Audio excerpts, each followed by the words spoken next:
ఎం Sai Kumar, AISF రాష్ట్ర ఉపాధ్యక్షులు.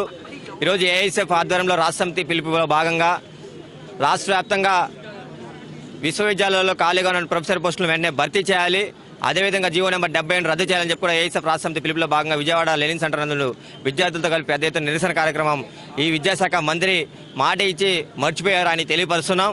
కావున మీరు ఇచ్చినటువంటి మాటలను ఒకసారి గుర్తు తెచ్చుకోండి లోకేష్ గారు.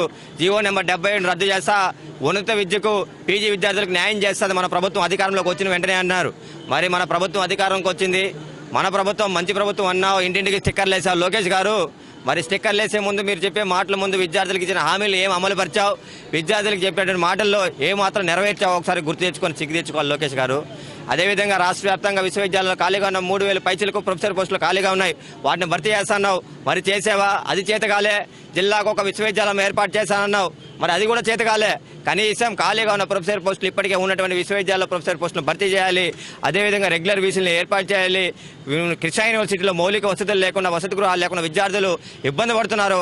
వాటి సమస్యలను వెంటనే పరిష్కరించాలని చెప్పి కూడా ఈ అసెంబ్లీ సమావేశంలో సుదీర్ఘంగా విద్యారంగం పైన చర్చించి విద్యారంగ అభివృద్ధికి ప్రత్యేక బడ్జెట్ కేటాయించి నిధుల్ని ఆ బడ్జెట్లో నిధులు కేటాయించి విద్యారంగాన్ని అభివృద్ధి చేయాలని చెప్పి కూడా ప్రభుత్వ విద్య పరిరక్షించాలని చెప్పి కూడా కార్పొరేట్ విద్యా సంస్థలకు కాదు మీరు వాళ్ళకి సపోర్ట్ చేయాల్సింది.